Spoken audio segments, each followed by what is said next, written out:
welcome to Columbia University. Welcome to the School of International and Public Affairs. My name is Trish Mosser.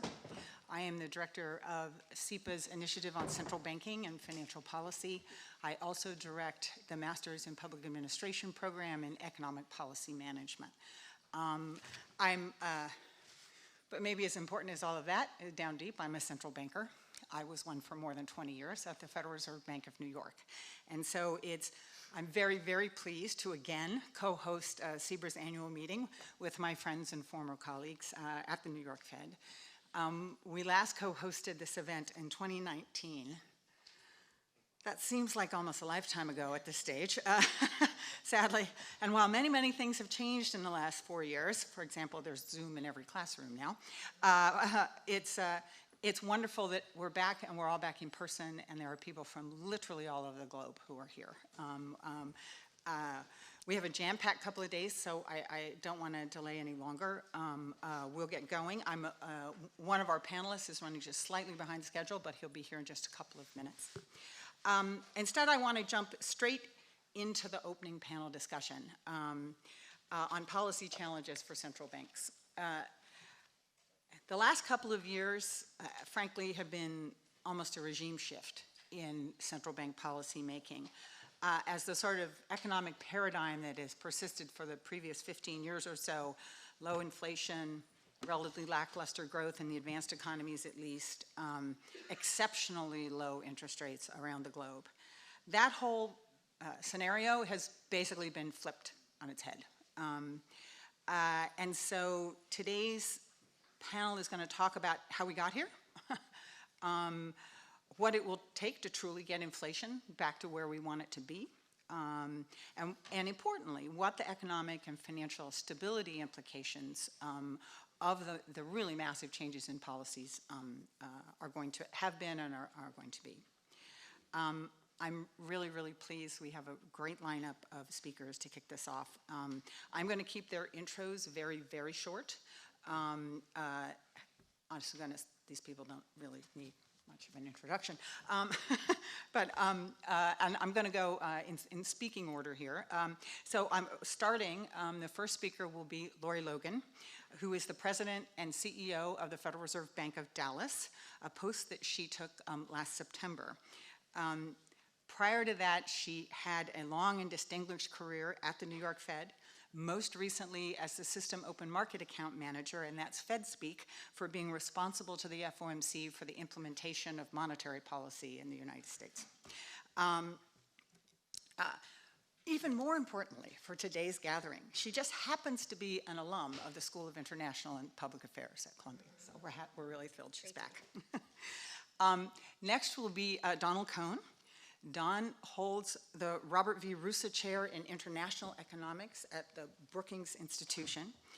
And for 10 years, until 2021, he was an external member of the Financial Stability Committee at the Bank of England.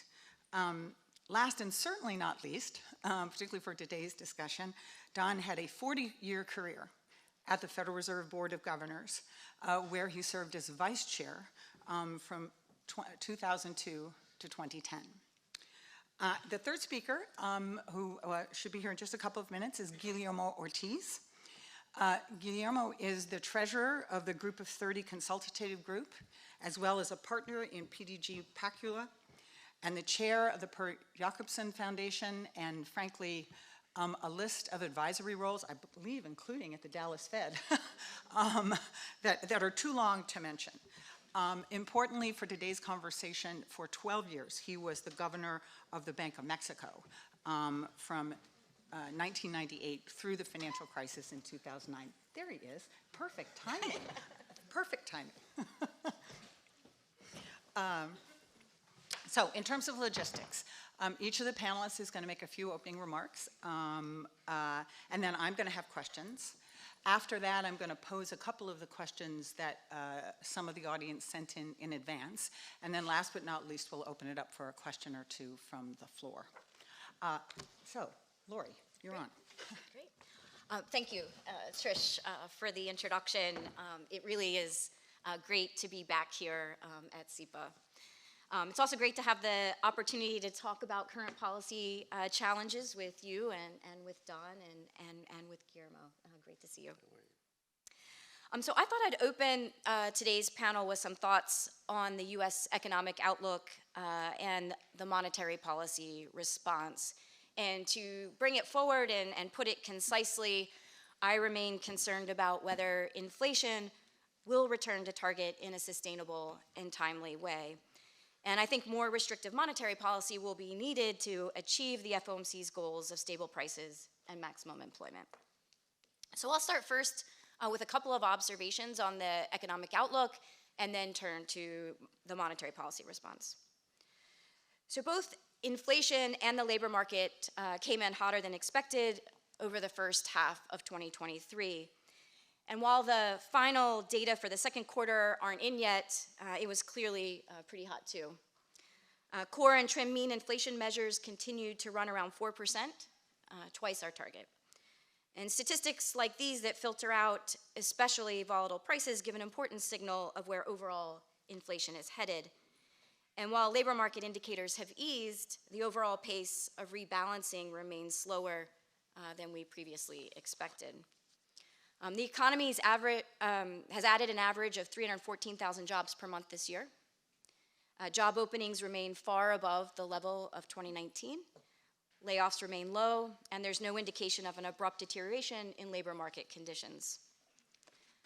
Wage growth remains around 4.5% to 5%, and the Dallas Fed's business survey respondents expect roughly 5% wage growth over the next year, and that's similar to what they expected at the end of last year. And they cite labor costs as a key driver of higher selling prices. Now, some people say a lot of further cooling is in store from the lagged consequences of the rate increases the FOMC's already made over the past year and a half. And I'm skeptical about the potential for large additional effects from this channel. The lags have to be measured from the right starting point. Broad financial conditions matter more for economic activity than the policy rate itself. Now, of course, financial conditions respond to the policy rate, and in particular to market participants' expectations for the future path of the policy rate. And so in the current cycle, financial conditions began to tighten in early 2022, a year and a half ago, and a few months before the FOMC began actually raising rates, as soon as market participants started to expect those increases. The last major tightening in financial conditions came around the FOMC meeting last September, more than 9 months ago. So although some sectors of the economy will be slower to respond, we've already had a fair amount of time to see the overall effects of monetary tightening. Moreover, the housing market even looks like it may have bottomed out. Housing starts and home prices have trended up since January. Market rents had been roughly flat at the end of last year, but rose at around a 4% annual rate in the first 4 months of this year. While housing inflation will likely continue to soften in the near term as a result of progress on rents last year, a rebound in housing would pose an upside risk to inflation down the road. So let me turn to monetary policy. The continuing outlook for above target inflation and a stronger than expected labor market calls for more restrictive monetary policy. Credit conditions are continuing to evolve, but based on what we've seen so far, tighter credit conditions don't seem likely to fully offset the need for a higher policy rate. While banking stresses captured the headlines this spring, bankers have been cutting back on credit availability since the fall. And the Dallas Fed's banking contacts say the main reason is tighter monetary policy, not the banking stresses. So at this point, I view credit conditions mainly as the result of the FOMC's policy stance and not as a separate factor that we need to adjust for. Moreover, banking stresses have calmed since March. Commercial real estate remains a risk, but not uniformly. The challenges are concentrated at some banks and some types of properties, especially office. So while the Fed must remain ready to respond if banking stresses reignite, we have strong liquidity tools and we know how to use those tools. Our actions in March showed that, and these liquidity tools give us the space to continue setting monetary policy appropriately for our dual mandate goals. Now, I also don't expect the near-term dynamics of the Federal Reserve's balance sheet to create liquidity pressures that would call for a change in monetary policy strategy. Following the resolution of the debt ceiling, some market participants argued that the rebuild of the Treasury General Account balance, coming on top of the ongoing runoff of the Fed's asset holdings as we return to a more normal level of monetary accommodation, would drain regional banks' reserves, pose a new risk to financial stability, and meaningfully tighten financial conditions. But that wasn't my expectation, and it hasn't happened so far. And history's shown that the dangers of central banks easing off too soon on inflation. Now, we're all familiar with the consequences of the Federal Reserve's insufficiently resolute response to inflation in the 1970s. And recently, a number of central banks have had to resume or accelerate rate increases after pausing or slowing. The example of the Bank of Canada is an instructive one. The Canadian mortgage market uses more flexible rates that result in faster transmission of monetary policy to the economy. So uncertainty about lags isn't complicating the economic picture as much there. As an open economy, Canada appears to be getting a read on the persistence of global inflation. And what they're seeing, in the Bank of Canada's words, is that inflation is stubbornly high. So in this environment, the FOMC needs to make policy more restrictive so we can return inflation to target in both a sustainable and timely way. In my view, it would have been entirely appropriate to raise the Fed funds target range at the FOMC's June meeting, consistent with the data we had seen in recent months and the Fed's dual mandate goals. But in casting my vote, I was mindful of several factors. In a challenging and uncertain environment, it can make sense to skip a meeting and move more gradually. And as I said earlier, financial conditions matter more for the economy than the precise path of the policy rate. Financial conditions depend not only on how fast rates rise, but also on the level they reach, the time spent at that level, and importantly, the factors that determine further increases or decreases from there. So my hope was that the overall package of communications coming out of the June meeting would deliver a strong signal to financial markets and meaningfully tighten financial conditions. So at this point, it's important for the FOMC to follow through on the signal that we sent in June. 2/3 of FOMC participants projected at least 2 more rate increases this year. Significant unexpected events could always provide a reason to change course, but inflation and the labor market evolving more or less as expected wouldn't really change that overall outlook. To have confidence that inflation will return to target on an appropriate timetable, we need to see more than some continued, very modest rebalancing. If we lose ground in our efforts to restore price stability, we'll need to do more later to catch up. And the rate increases we need to keep inflation expectations anchored in that scenario would be far worse for workers, households, businesses, and banks than more modest increases now. Thanks for the chance to open today's discussion, Trish, and I really look forward to the discussion of policy challenges ahead. Thank you.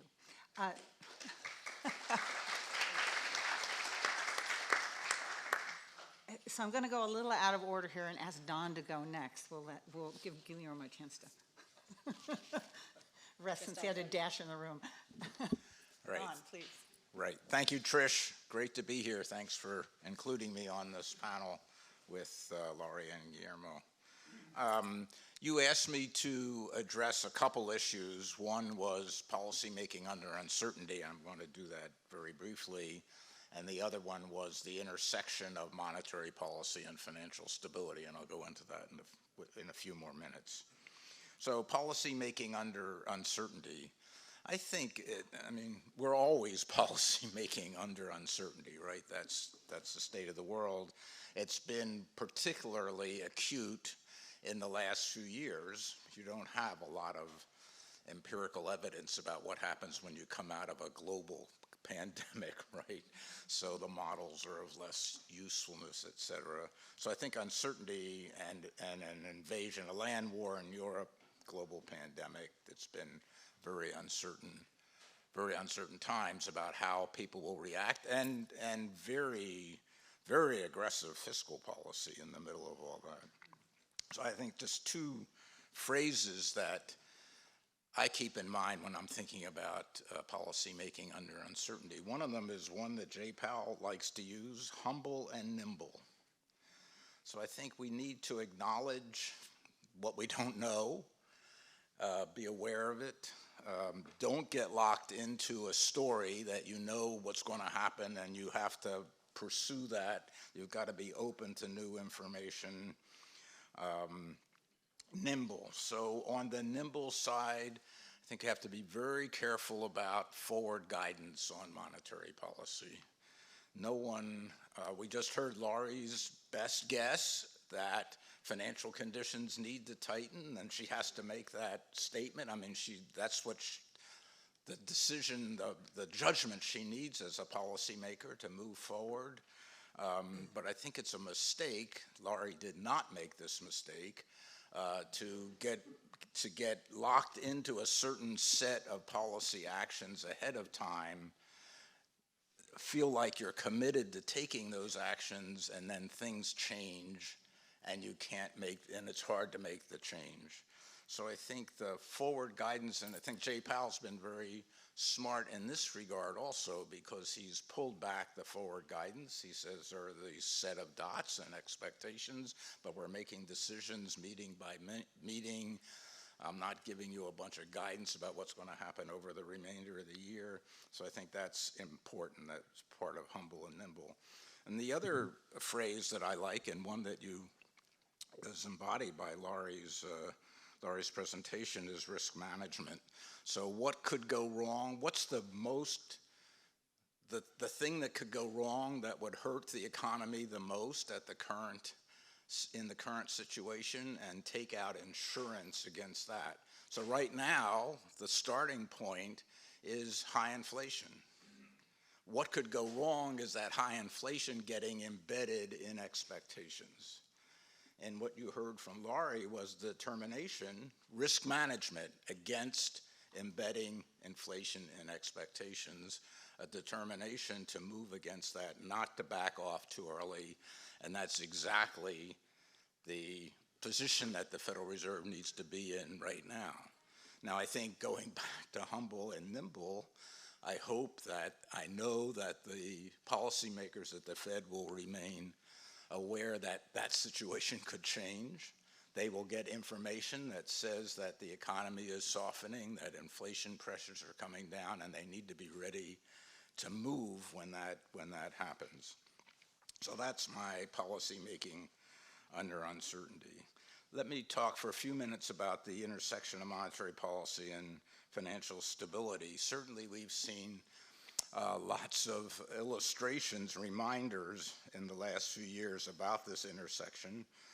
There was a buildup of risk in the markets as zero market interest rates, quantitative easing encouraged a huge increase in deposits in the U.S., particularly non-maturity deposits and uninsured deposits, insurance beyond the FDIC insurance limit. So a huge buildup of deposits coming into the banks, and at least some banks reaching for yield out the duration maturity risk curve with these deposits that were coming in. So there was a buildup of risk as easy monetary policy, including QE, was applied to bring the economy back from the COVID recession. And then an exposure of these risks as monetary policy was tightened by much more than expected, particularly by the banks that took those risks. I think a couple things to say, and this also is consistent with what Lorie was saying.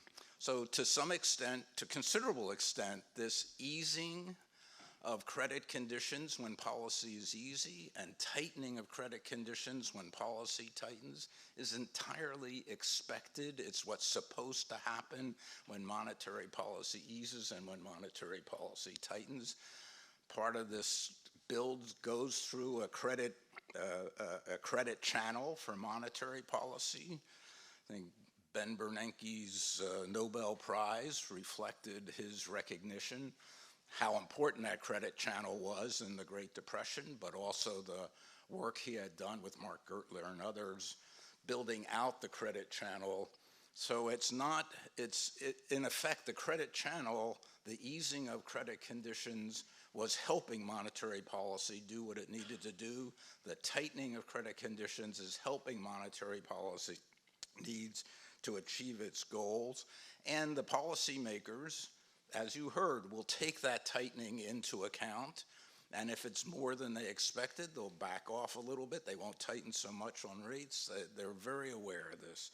So that's not a problem. The fact that the easing and tightening isn't a problem. The problem is when things go wrong, when you have a nonlinearity, when you have a sudden threat to financial stability.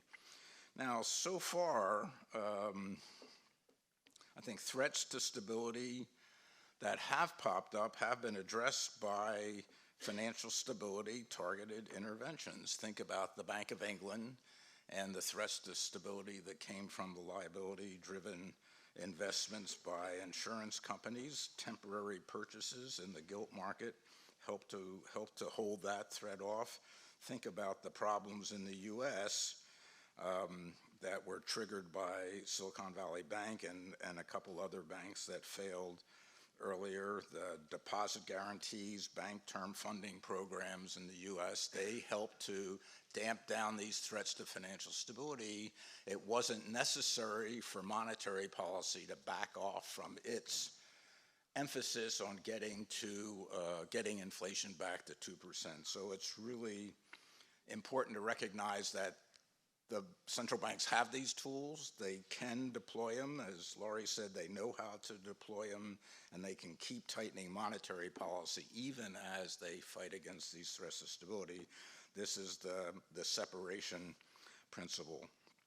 I think at the same time, it's important to address potential threats to financial stability that could trigger nonlinearities, that could trigger real collapse in the financial system, that could trigger overshooting of the economy beyond what's necessary to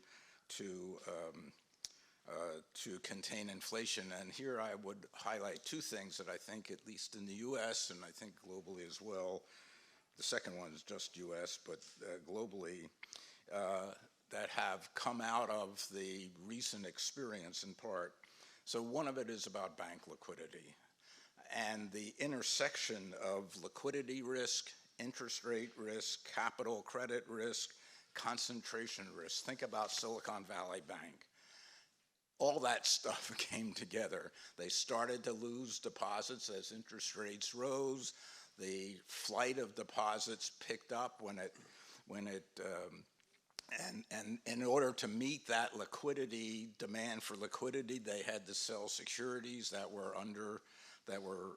market value was under the book value, that exposed their capital, that added to the liquidity risk. They had concentrations of deposits, and a lot of it was uninsured. And we found out that changes in technology, the fact that we can move deposits around off our iPhones, speeded this whole process up. So I think one task to make the system more resilient, so to enable Lorie and her colleagues to continue to tighten monetary policy, is to adapt the particularly liquidity testing in the banks. Update the LCR, integrate stress tests on liquidity, interest rate risk, credit risk, making more use of market values, not just book values, apply to a broader set of banks. There is a risk that as the authorities do that, they'll just require a lot more high-quality liquid assets. I think that there's a problem there. We come down too heavily on the banks, we're going to start creating narrow banks, right? They'll just have high-quality liquid assets. They won't be making credit. And here's where I think the Fed needs to do some work. So the mitigant for that is greater integration or reliance on central bank liquidity facilities when liquidity risk manifests itself. Silicon Valley Bank was not prepared to borrow from the Federal Reserve. It couldn't get that together. So I think requiring banks to pre-position collateral against identified liquidity risks with appropriate haircuts, allowing some use of central bank facilities and liquidity stress tests, resolution planning. The challenge in the United States is stigma. So banks don't like to use the discount window because they feel like it points out that there are weaknesses. That stigma is reinforced by the supervisors who don't like the banks to use discount window, don't allow them to count the discount window in these various tests, and it's reinforced by the legislatures who look at discount window lending as a bailout. So I think the U.S. needs to fight hard against this stigma, both the supervisors and the legislators. There's a lot of education that needs to go on there. Nothing wrong. Central banks were created in part to make, at least the Federal Reserve in 1913, created in part to make loans against collateral at good value to solvent institutions, and the Fed has not done that. And in fact, I was a little surprised and a little distressed to see the Office of the Comptroller of Currency put out something that said to its banks, the largest banks, and you can't count on the Federal Reserve for liquidity because we don't know whether they're going to be there. And I hope the Fed got on the phone right away, said to the controller, this is really destructive. The second point I'd make, so liquidity, Fed discount window is one aspect to make the system more resilient, and the other one is the Treasury security market. So in March of 2020, they went the wrong way. They froze up, prices moved the wrong way, performed very badly, and liquidity recently has not been that good. There are a lot of reforms suggested coming out of the March of 2020, and some of them have been implemented, but I guess my short message here is the authorities need to move forward with speed. And the Federal Reserve has set up a standing repo facility, but there are a narrow number of banks that have qualified for that. It should be much more broadly available. They got to figure out how to make it desirable for more broad participation to act as a backstop for the market.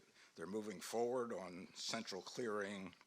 SEC there's been progress on trade transparency, but where there's been no progress whatsoever is getting regulation out of the way of dealers as impediments to market making. And I'm thinking particularly of the leverage ratio and some of the GSIB stuff that is risk insensitive, and so it makes it expensive capital-wise to hold Treasury securities, to make markets in Treasury securities. I'm hoping Michael Barr is in process of doing a holistic review of bank capital requirements. I think it's really important to make the leverage ratio not be a constraint on market making. The leverage ratio and GSIB stuff not a constraint on market making in Treasury securities by the dealer banks, and there's been no progress on that so far. So stop it there. Thanks. There was a very good for those of you who were at the Fed yesterday, there was a very nice panel on sovereign debt markets yesterday at the New York Fed, and it's not just the Treasury market, by the way. It's other sovereign debt markets around the world where the dealer intermediation part is really seriously constrained and has been for a while. Thank you. Sorry, Guillermo, please. Thank you. I'm going to talk a bit about the reaction of emerging markets to this whole situation.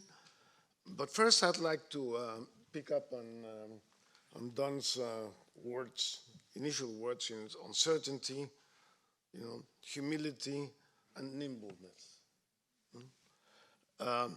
Obviously, we had a huge change in paradigm. The macro outlook since the pandemic.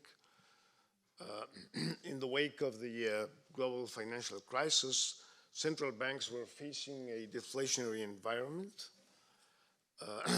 Demand was weak.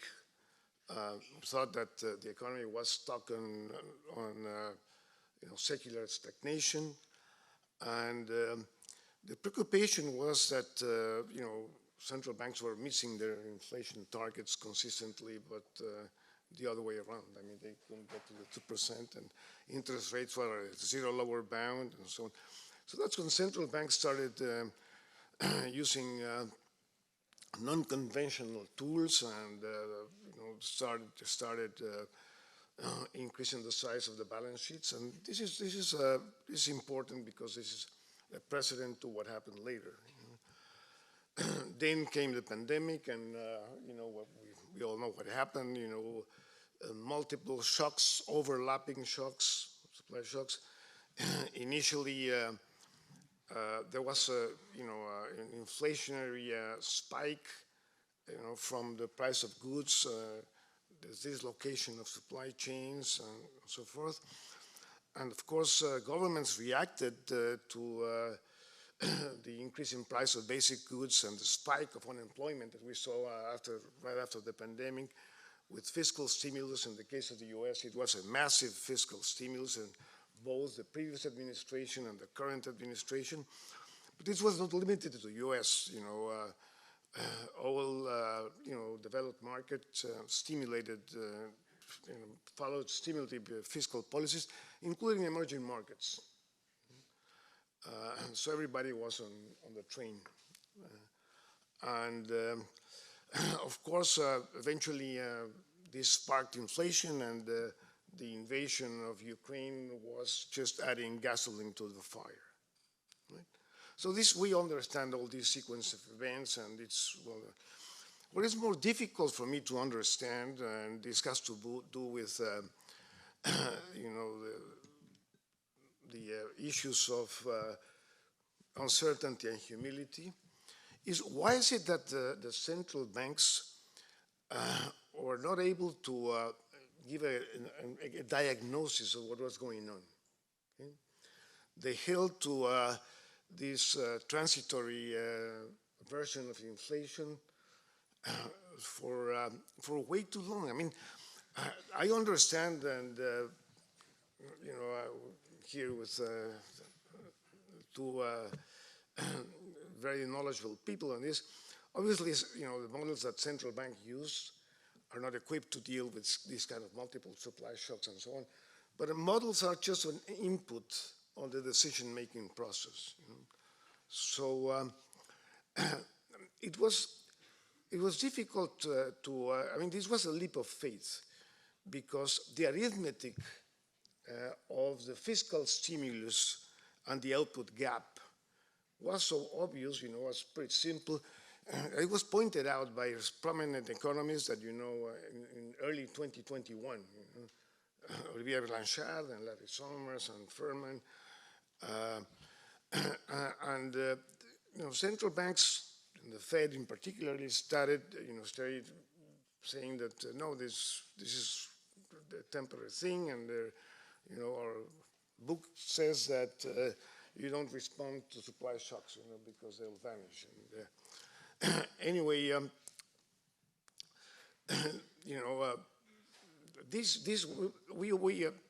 we don't understand the process of why this happened, and, especially contrasting it with the reactions of central banks in emerging markets.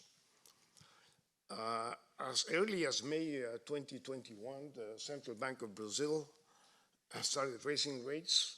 This is, I'm talking about basically about Latin America, but immediately Banco de Mexico, Bank of Colombia, Chile started raising rates. And this was, again, between 8 months or a year and 8 months before the Fed started doing anything. So it took the Fed almost all of 2021 to acknowledge that something was not really playing according to the book, and then several months to act until March 2022. Now, why is it that emerging markets reacted earlier, and why is it that the Fed did not really, and major central banks did not pay attention to what the emerging markets were doing? In the emerging markets, we pay a lot of attention to what the Fed is thinking, what the Fed is doing, the analysis, and it appears that it did not happen the other way around. Yeah. But anyway, obviously, in the case of Latin American central banks, credibility, maintaining credibility was an essential issue. And they stuck to the mandate of price stability in the context of inflation targeting and so on. And the other, this issue of credibility was especially important in the wake of political turmoil all over Latin America during the pandemic and up to date, as you probably know. But anyway, it stands out that central banks have remained committed to price stability and that have acted independently in the middle of this political turmoil. I think this is an important point.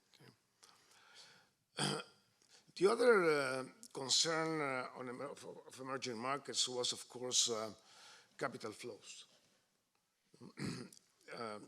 We had very bad experiences in the past with financial crisis derived from capital outflows, sudden stops, and so on.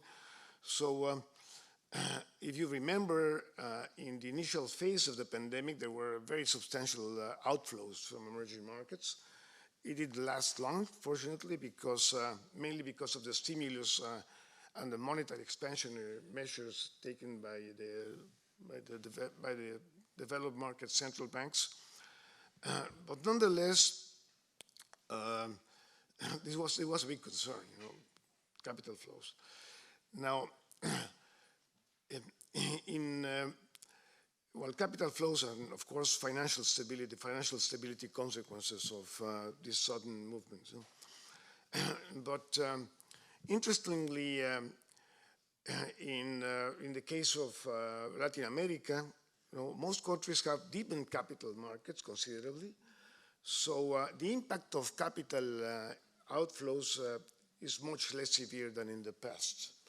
For example, in Brazil and Mexico, between 80 and 90% of public and private debt is denominated in local currency. And this is something that, of course, was not present during the great financial crisis or during the emerging market crisis of the 20th. So I think that one point here is that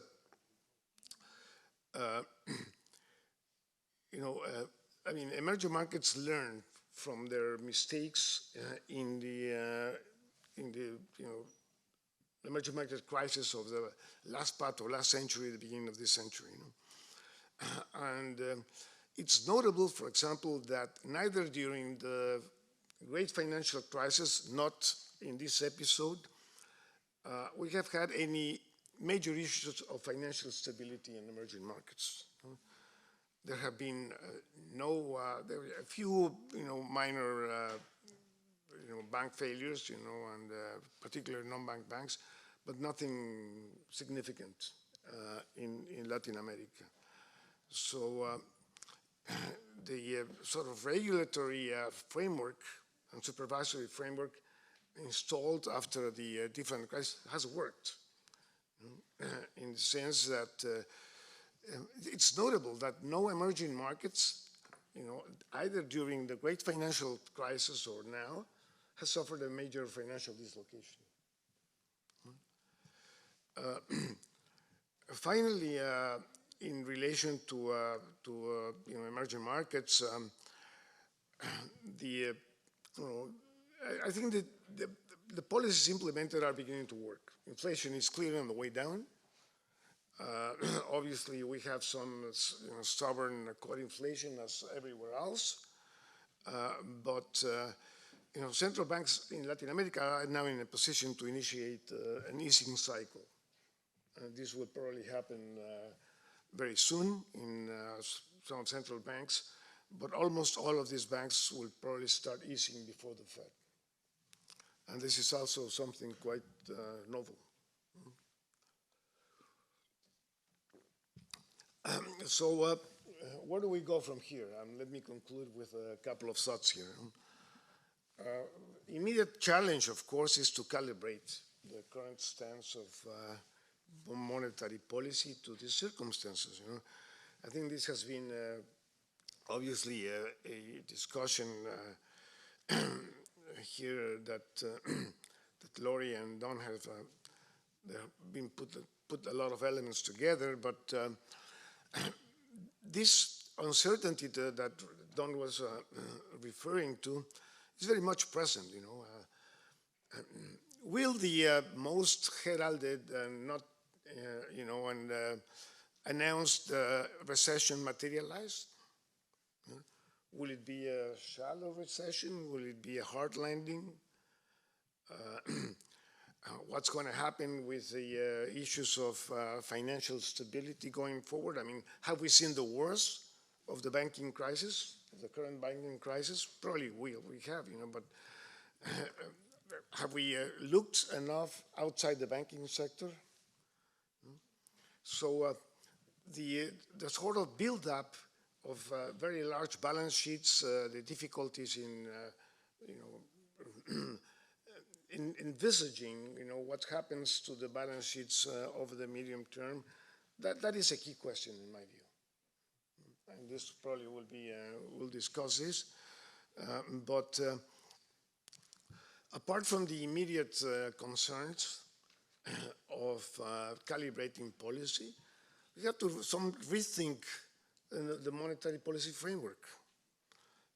And I think Don touched on some of the issues. For example, forward guidance.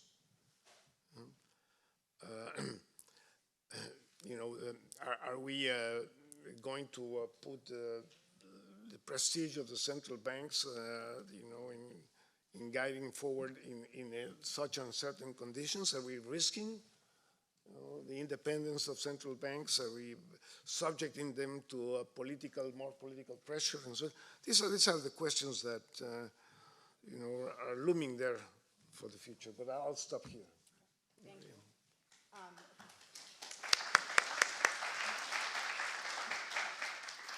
So I'm going to take moderator's prerogative and ask a couple of questions. And this is one that several of you touched on, but for me, it's been just a perpetual puzzle. For more than 2 years, it's not just central banks that have underestimated how much they were going to tighten, at least the advanced economy central banks, but financial markets have done exactly the same thing.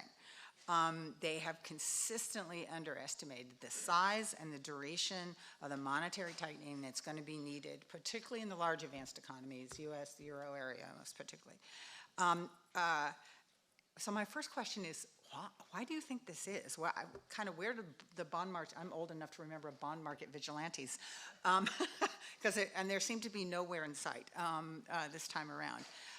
So why do you think this is? And perhaps more importantly for the setting of policy going forward, do you think that this has made the macroeconomic impact of the tightening, the policy tightening today in terms of the level of the policy rate, sort of have a smaller macroeconomic impact than it otherwise would have?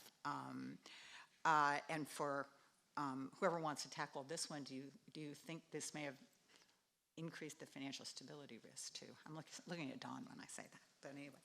So I'm going to ask Lorie to go first on that one. Well, as you said, Trish, I think fundamentally forecasters, both private and official, underestimated the persistence of inflation, and as a result of that persistence, we've tightened more than initially expected. I don't think that dynamic has resulted in the monetary policy tightening effects being diminished. I think that because my sense is that market participants understood the central bank reaction function, and they understood the strategies, but the outlook changed, and then they adjusted their expectations for policy with that change in outlook. And I think market views associated with that were embedded in asset prices, and so I don't think there was any diminishing of the overall transmission mechanism because of that. And I think we saw that asset prices adjusted pretty smoothly to changes as the outlook evolved. If anything, maybe perhaps it was strengthened at times, because I think as that outlook shifted, it drew attention to those changes, and they focused on that change in expectations for further policy tightening. On the financial stability front, I think anytime you have such uncertainty and shifts in the outlook, some investors risk manage their positions more or less well. And I think there's some winners and losers associated with those trades. And I think that some banks were caught off guard with poor risk management of some of the scenarios that played out with higher rates, and we saw the implications of that. But I think overall, the banking system is strong, has strong liquidity and strong capital, and I don't get the sense that there's a larger financial stability implication associated with the outlook changing. Now, I do think there's some questions about whether the pace of increases may have some risks associated with it when you have that big shift. And so, for me at least, during my time speaking as representing the 11th District, I've been talking a lot about the pace of those increases. I was supportive of slowing from 75 to 50. I was supportive of slowing from 50 to 25 as you get closer to these two-sided risks. I think taking policy in a more gradual way so you can assess the data that's coming in and balancing those risks is important. So I think speed perhaps is something that we have to be very cognizant for these potential for these nonlinearities that Don spoke about. But I think the overall level, my sense that was, related to a shift in the outlook. I think if I could just add to that a little bit. I wonder whether the financial markets and the central banks were making the same mistake, which is focusing on the 2010 to 2019 period and that experience. And it was hard to imagine what might have changed that wasn't going to bring that low interest rate, low inflation experience back again. And I guess I would fault the central banks more than the markets. And the other point might be, and there's been research on this, at least there was some time ago, Hoon Shin, Steve Morris, for example, that central bank predictions tend to crowd out private market predictions. I think, but it's the job of the central banks in part, and this is this risk management thing, to think about what could go wrong.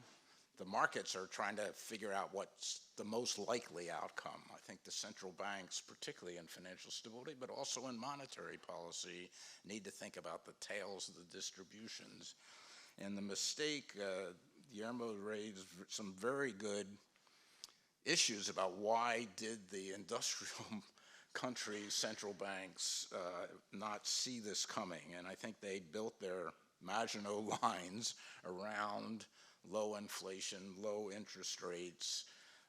It took a while, and in the case of the Federal Reserve, they put in forward, and other industrial country central banks too, put in forward guidance about holding interest rates very low for a very long time because they were fearful of the 20-teens experience coming back. And it took a while to recognize that it wasn't coming back. The other problem at least in the Fed situation, was that the new framework that they put in place in August of 2020 had a lot of emphasis on labor markets and getting labor markets back to full employment before you had tight policy. And then they implemented it in a forward guidance that said you can't even raise interest rates until you get back to full employment, no matter what the inflation is. Now, there was an escape clause in there, but it was never discussed and certainly wasn't activated. So I don't know what state of the world you should be at maximum minus 2% real interest rate when you get to full employment, but that's what they did. And when the FOMC, I looked at the minutes because I wondered, as Guillermo did, what was the FOMC thinking about when all this fiscal policy stimulus was put into place? And they said, we've got forward guidance in place so that that depends on how the economy evolves. We don't have to respond to fiscal policy directly. We'll respond to the economy as it evolves. But the forward guidance they had in place was one that encouraged inflation. So I think there are a lot of lessons learned here. I would hope the Federal Reserve has said it's going to look at its re-examine its framework every 5 years. That's coming up next year in 2024. I would think, if I were at the Fed running this thing, the first thing to do is say, what lessons have we learned from the last couple years that should inform our framework for the next 5 years, and have a very public discussion of lessons learned. Actually, can I pick up on that? Because I want to ask this, and this is going to be a little bit more for Guillermo, but it seems like one of the key macro lessons, right, in the last 3 years is how unbelievably potent the combination of very easy money and very easy fiscal is together. It's like the Keynesian multipliers somehow become multiplicative as opposed to additive on those two pieces.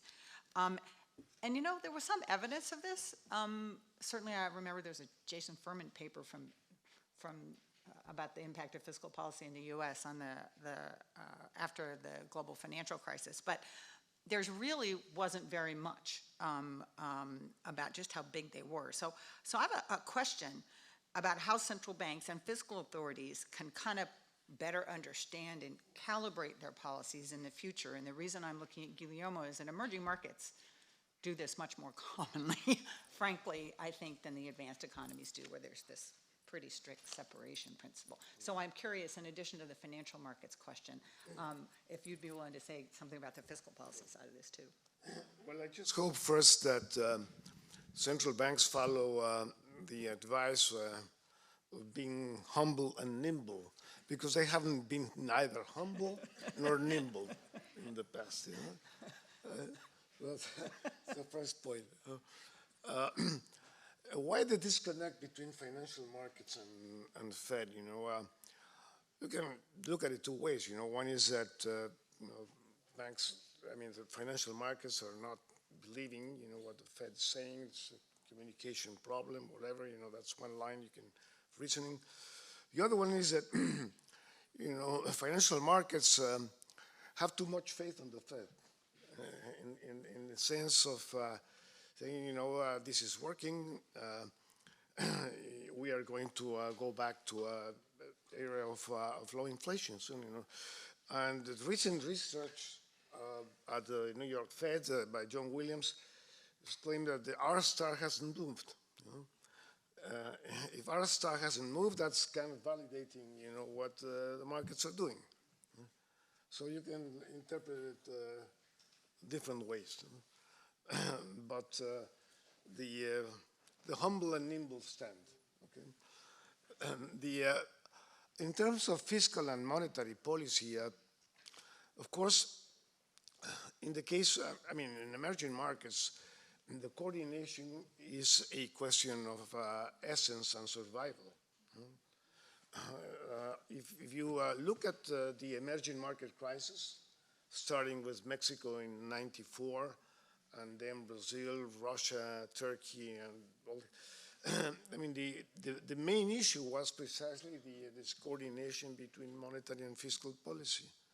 You know, behind every financial crisis in emerging markets, you can almost always find a fiscal, you know, inconsistency with the framework of monetary policy.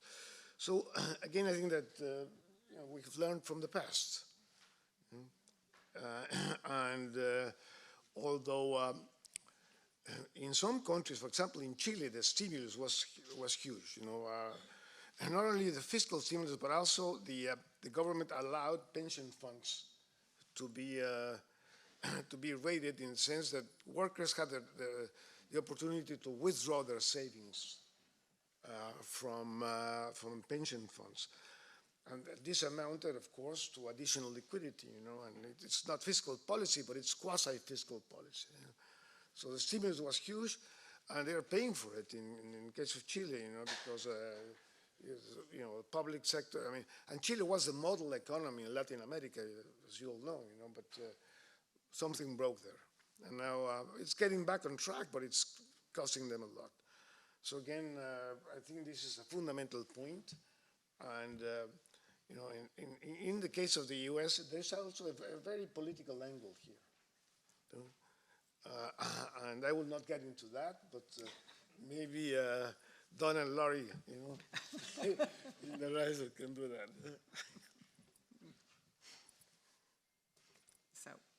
So thank you. Unless Don and Lorie want to comment on that. So, okay. Somehow I didn't think you were going to comment on the politics. I have another question that I think starts with Guillermo, but it's really a financial stability question. As he pointed out, the large emerging market economies have pursued, frankly, more conservative monetary and fiscal policies as the impact of the pandemic waned, in even starting in late 2020, but certainly in 2021. So my question, though, is whether some of those efforts may have been in vain, because if inflation is truly stubborn in coming down globally, won't they have to tighten? Perhaps the Fed, the ECB, et cetera, may have to tighten more and stay tighter for longer. And then the risks of a bigger, it seems to me, potentially global recession are higher. Not that anybody's wishing for that, but it could be. And so my financial stability question is how concerned should we be about that, whether you're sitting in an advanced economy or from an EM perspective? So the question is, how concerned should we be about? Really, that how much tightening central banks still have left to do is a lot more than perhaps what we're talking about now, and what markets have built in, and that leads to a really big recession that is. Well, I think that's certainly a possibility. Yeah. I mean, this is about tail risks and risk management. I mean, there are signs that things are slowing, consumption, et cetera, but they're just early signs. Lorie pointed out the housing market has already begun to turn around, so it's quite possible that central banks will have to tighten considerably more than markets have built in, and that's a recipe for catching, obviously, people by surprise.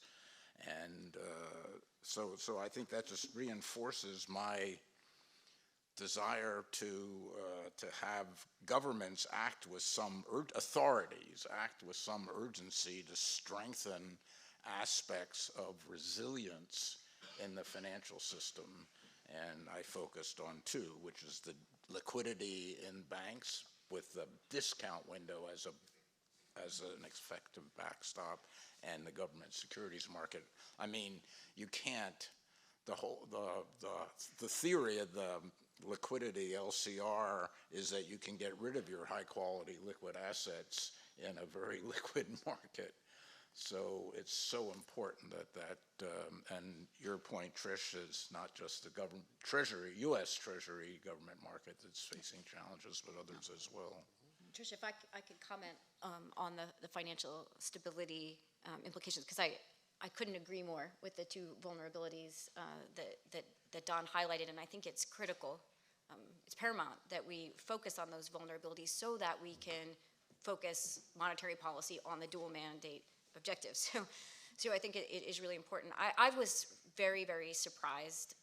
I've been involved in monetary policy implementation for over 2 decades, and I was surprised by this most recent banking stress. The number of banks that are not fully set up for the discount window, have the collateral there, have the legal agreements, have the routines of practicing moving collateral between the FHLBs and the Fed as part of their practices. And I do think it's an important issue that from both a regulatory perspective and an investor perspective, that there are requirements and very high expectations for them to test these regularly. I think it's good for financial stability, as Don said. It's also good for stigma. If investors, asked on their call to a bank, have you tested the discount window lately?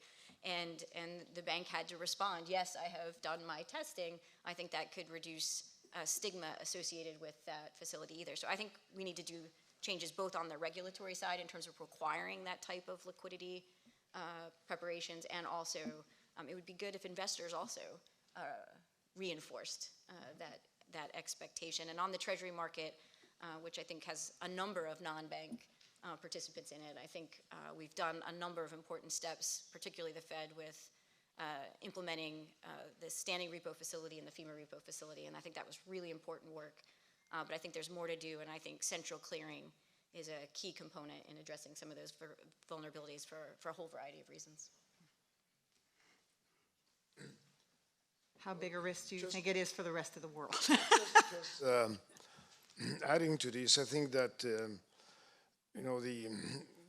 one of the big questions going forward, Cecily, is are there additional hidden vulnerabilities in the financial realm, put it this way, in advance, particularly in the U.S. I mean, we had the incidents of these banks.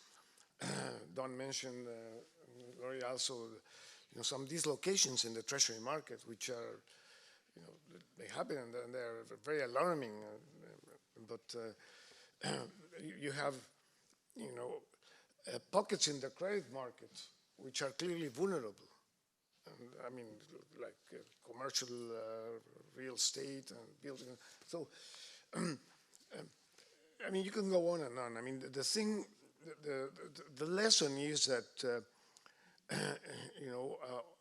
when central banks try to tackle everything, and this has to do with the history of building up these huge balance sheets, they create inherent, potential vulnerabilities, that they have to deal with. So it's fundamental to have, monetary policy and financial stability concerns working together and not separately. That's all I would say. So I was going to ask a balance sheet question, but now we've got Guillermo's view on my question about the balance sheet. Most of what we talked about today with respect to monetary policy has been about the level of rates, but the advanced economies really, for the most part, are shrinking pretty rapidly, their balance sheets.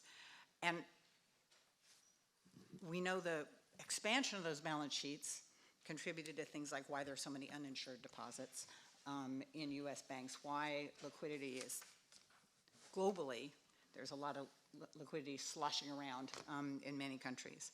And so my question is, what do you see as some of the important upcoming issues for balance sheet management by the largest central banks? And you can take a short-run perspective if you want, or a longer-term perspective.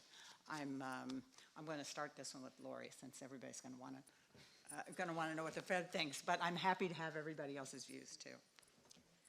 No, I think the key issue for central banks with respect to the balance sheet is getting those balance sheets back to what each individual central bank might consider normal. I think in the U.S., getting back to an ample level of reserves in the system is the way I think about it. I think that's really important for monetary policy reasons, because the removal of those assets from our balance sheet is part of the tightening in monetary policy and our focus on restoring price stability. So I think this is a really important issue for monetary policy, but also for policy implementation.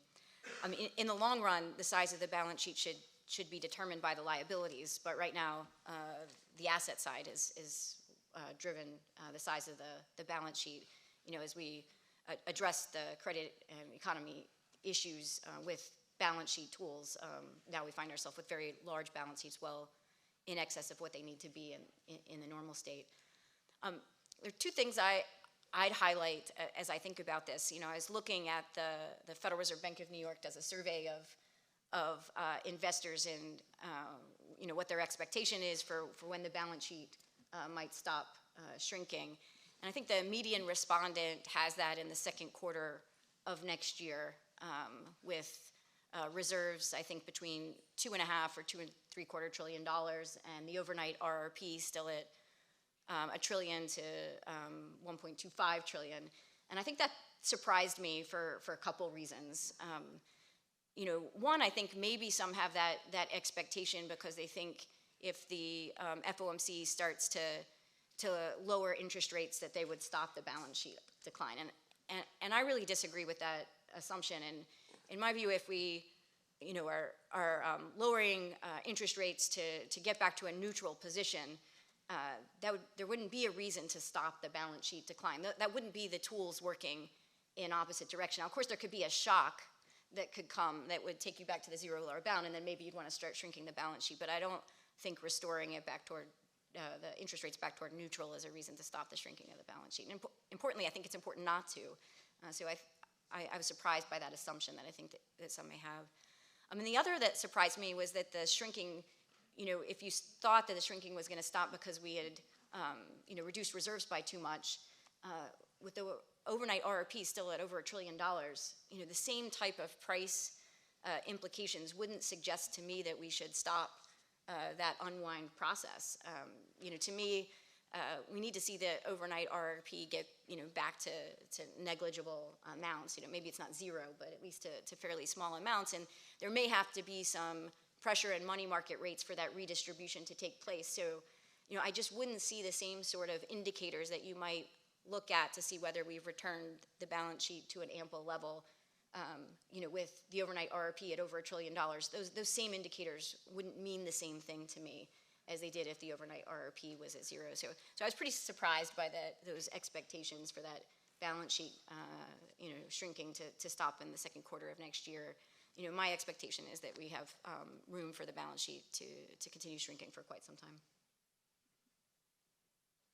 No? Nothing to add. Good. Yeah. Okay, that's good. That's fine. Okay. So far, so good, right? So people were worried as the balance sheet began to shrink that there wouldn't be demand for the securities and all these issues would arise, and they haven't. It's been quite smooth, and even pretty smooth, I think, Lorie, even as the Treasury returns to the market selling huge volumes of bills. So the market has held up. It's pretty smooth, and what Lorie said. Okay, cool. So I am going, since we started a few minutes late, I'm going to steal a few minutes of the break, everyone. I'm sorry, but we're giving you a half an hour, so I'm hoping that you can live with 20 or 25 minutes break instead, because I do want to ask one of the questions from that were sent in earlier, and also I want to ask for questions from out here. So this is a very U.S.-centric question, but I'm going to ask it anyway, and it's for Lorie and Don. What should we expect from the Financial Stability Oversight Council with respect to what they want to do about non-banks? Because obviously, one of the trends that has not changed in the last few years is the continued very rapid growth of the non-bank financial sector everywhere, but certainly the case in the U.S. I mean, I would, not being on the FSOC, I just hope that we continue to have focus on these issues. I mean, the one that has been particularly important to me is the one Don spoke about earlier, which is the vulnerabilities in the Treasury market. There are a lot of non-bank players in that market, and the Treasury market is critical to the functioning of all financial markets. It is the risk-free rate at which others are priced. So to me, addressing this instability or the vulnerabilities coming from non-bank players in that market is critical. As I said, the Fed has taken some really important actions with the standing repo facility and the FEMA repo facility. I think there are two things on the horizon that are really important that we don't lose momentum for. One is implementing central clearing. I think that's important for risk management. It requires everyone to be margining those activities, both bank and non-bank players. It allows for more netting.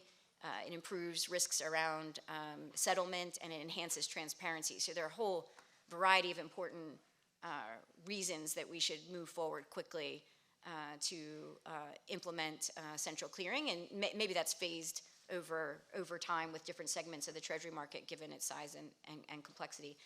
The other is that the Treasury has started collecting data about bilateral repo that's not centrally cleared, and I think this is a really important initiative to have transparency about the bilateral repo market. If I go back to September of 2019 and the pressures that we saw, or even in March 2020, not having that full transparency into the conditions of the repo market, I think hindered the market's ability to function, and also our central bank expertise in sort of what tools were needed and what response was needed because of the lack of transparency about that. So I think those are two really important initiatives that we continue to make momentum on. So in addition to what Lorie was talking about, I hope that FSOC keeps the pressure on stable coins.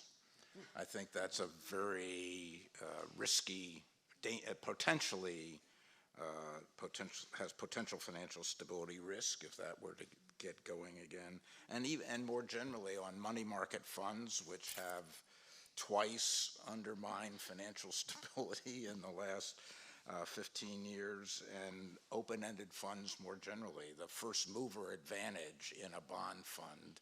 And I know the SEC, I don't follow it closely enough, perhaps, Trish, I know the SEC has put some things out there about swing pricing and whatnot, but I do think there are a number of vulnerabilities that were identified from March of 2020 that we haven't dealt with. And then Guillermo's point is it's going to pop up somewhere else, but at least we could fix what we know is broken.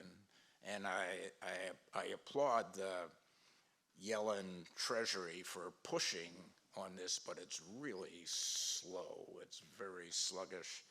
I do think a recommendation, and I'll cite myself for change, that I made, I don't know, 10, 12 years ago was I think every agency on the Financial Stability Oversight Council should have a financial stability mandate in their legislation. Too often they say, well, our legislation focuses on investor protection, on transparency. It doesn't focus on financial stability. I think every rule that's put out ought to be tested against the financial stability thing, and it doesn't happen. No, it certainly hasn't happened yet. So, please, questions from the audience? Yes, there's a mic coming toward you, right here. About the sixth row. And if you could identify yourself, I appreciate it. Hi, this is Daniel Samano from Bank of Mexico.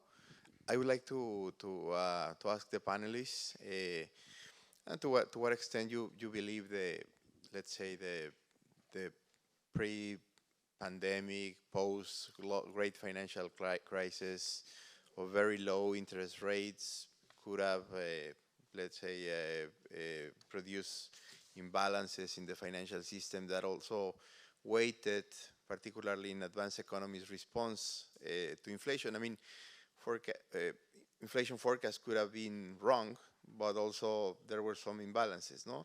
So I wonder what this factor could have weighted for the current response that we have seen so far. Thank you. So my view is that's exactly what happened. The central banks were giving that a lot of weight and not giving and building their forward guidance and their frameworks around the return of that situation and didn't think about alternatives or didn't prepare for alternatives. And I think as the Fed thinks through its framework review, it needs to have a framework that addresses not only that, which could return again. I mean, there are reasons to think it might not, but it's not out of the question. But also that it's better prepared for a persistent inflation, to dealing with persistent inflation, getting it back than it was. Okay. Yes, there was one back here, and then one up front, two up front, if we have time. Everybody be quick. Thanks a lot. Matthias Drehmann from the BIS. And I have a question that relates to the balance sheet size. And in particular, bringing strands together like the liquidity provision. So there's now, obviously, in retrospect, we're given March 23, sort of, and already before the idea like we, or the central banks should provide reserves ex ante for liquidity purposes for the LCR. So that sort of, and now I guess the experience may even limit then what it means for shrinking the balance sheet.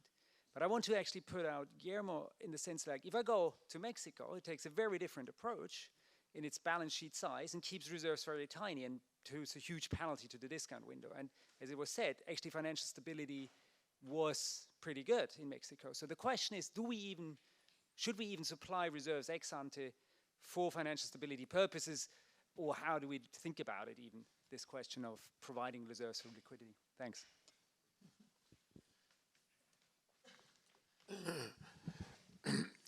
Well, I think as I mentioned, it's not only Mexico, but you know, most of the Latin American countries that went through a financial crisis in the late part of the 90s and early part of the century, it was very clear that you know, currency mismatches and you know, balance sheet mismatches were at the heart of the problem. You know? So we took financial stability concerns very seriously, and they were enacted in laws, regulations, and so on. So if you look around the different statistics today, for example, banks are much better capitalized in emerging markets and in Latin America. Liquidity measures are, which you know, Lorie and Don have emphasized, are also.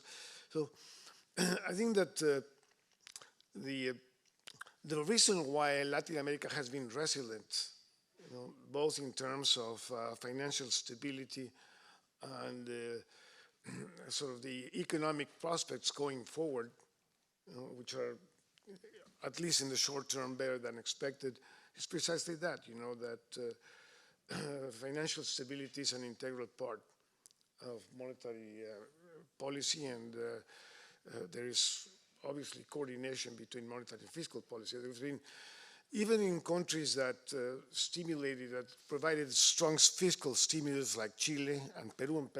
Peru spent 11% of GDP on fiscal stimulus. Still, there was no swelling of balance sheets. You know, just some modest recycling of the special drawing rights and things like that. But you know, no Latin American country took to unconventional policies in a serious way. Let's put it this way. I wonder about the premise of your question, which was, if I understood it correctly, that the building up of the balance sheet was at least in part in order to supply high-quality liquid assets to the banks. That wasn't my impression in the U.S. So I think the buildup of the balance sheet was very much focused on driving down, well, first market functioning in March, April, May of 2020, and then secondly, driving down long-term rates. It was much more focused on the asset side of the balance sheet than the liability side of the central bank balance sheet. And the LCR, I think every expectation is banks would meet those requirements, which probably will shift after recent experience, through purchases of treasury securities, safe assets, without relying on reserves that are more than just required to operate a floor system. So I wonder about the premise.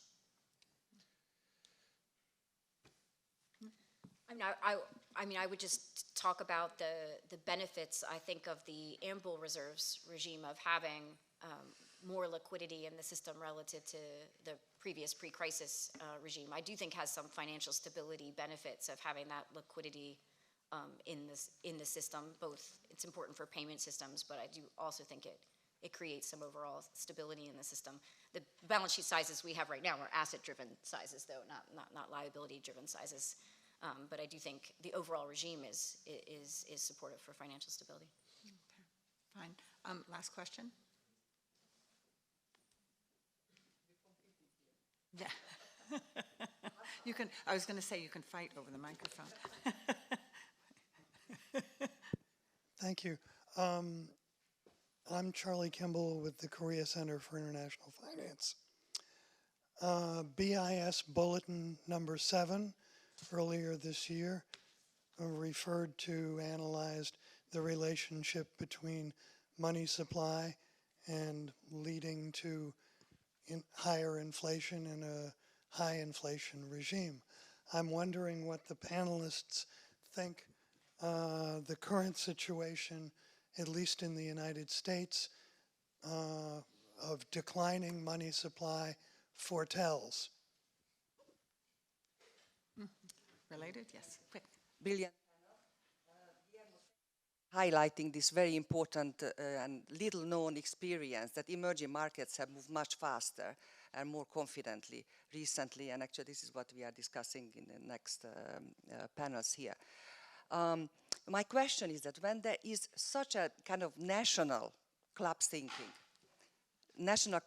everybody thinks the same thing within the country, that inflation is just temporary for another year. It is normally the role of international institutions to bring together, the different country experiences. So where was, the IMF, where was the BIS for that matter, which is the club of the central banks? And to Dan, if I can ask, what is your view on deposit insurance? Because we saw this thing in March that basically everything is insured de facto now. So what is your see from a steady state, the role of deposit insurance? Well, let's see. On the money supply question, I think the relationship between the money supply and spending is very loose. I spent in my 40 years at the Federal Reserve that Trish mentioned, I spent 10 or 20 of them trying to find that relationship. and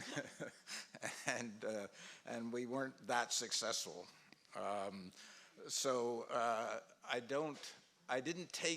I think the buildup, the interesting point is the buildup in the money supply in March, April, May, June of 2020, and then further increase, I think reflected more fiscal policy than it did monetary policy. So people were getting checks, things were being deposited in their account.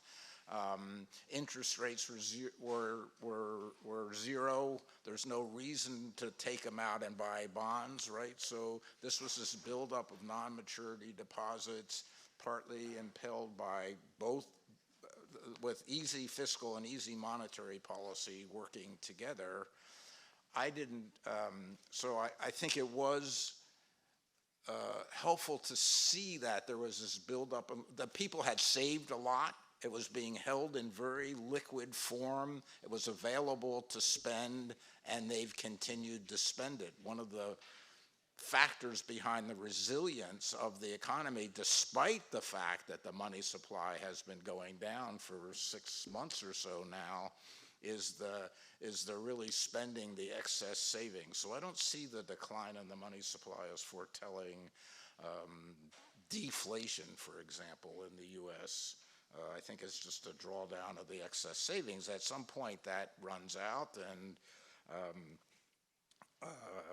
savings rates will rise and the economy will slow down, but I don't see it as a big danger sign. So what were the other questions? On deposit insurance. International organizations. I think you're absolutely right. I mean, the IMF did not really provide any clarity in the early stages of the pandemic and later on. It basically echoed the response and the sentiment of the major central banks.